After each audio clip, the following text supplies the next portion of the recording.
अपनी एक्ट।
देखती हो तुम क्या हाल होता जा रहा है आजकल के बच्चों का। न किसी की सुनते हैं और न मानते हैं। और खाने की बात करो तो देखो कैसे झगड़ रहे हैं पिज्जा और बर्गर के लिए। जी हाँ, सही कह रहे हैं आप। पढ़ाई की बात करें तो माँ बाप की तो क्या किसी की भी नहीं सुनते हैं। सारा दिन मस्ती मस्ती और मस्ती ही करते रहते हैं।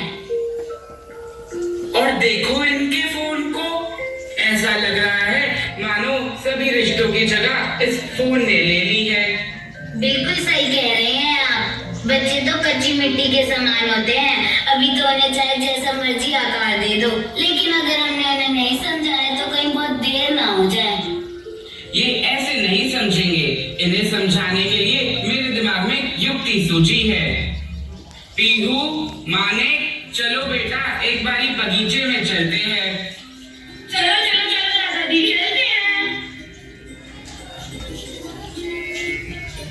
अरे देखो कितने सुंदर पेड़ पौधे हैं यहाँ।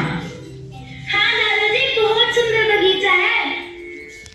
पीहू बेटा जरा इस पौधे को उखाड़ना तो। ये देखो दादाजी, मैंने उखाड़ दिया। अरे वाह पीहू, तुमने तो इतनी जल्दी उखाड़ दिया। माने बेटा जरा तुम इस पौधे को उखाड़ कर लाना तो। देखो दादाजी, मैंने भी उखाड़ दिया। अरे वाह, लेकिन तुम दोनों जरा अब इस पेड़ को उखाड़ कर तो दिखाओ।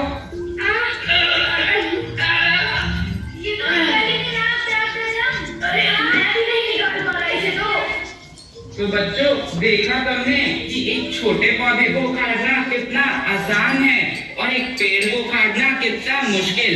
इसी तरह हमारे मन की बुराइयां भी जब छोटे पौधे के समान छोटी होती हैं तो उन्हें खत्म करना कितना आसान होता है, लेकिन जब वे एक पेड़ के समान बड़ी हो जाएंगी तो उन्हें दूर करना नामुमकिन ही हो जाएगा। आप बिल्कुल सही कह रहे हो दादाजी, मैं आपकी बात अच्छे से समझ गया। अब मैं पढ़ाई से कभी भी जी नहीं चुराऊंगा और दूसरों के साथ झगड़ा भी नहीं करूंगा। अरे पीहू, तुम्हारा क्या करे, तुम तो सारा दिन बाहर का खाना ही मांगती रहती हो। हाँ दादाजी, और मैं भी आगे से बिल्कुल फोन नहीं चलाऊंगी और मैं आपसे वादा करती हूँ कि मैं घर का बना खाना ही खाऊंगी। तो अच्छा बच्चों, ये हुई ना बात।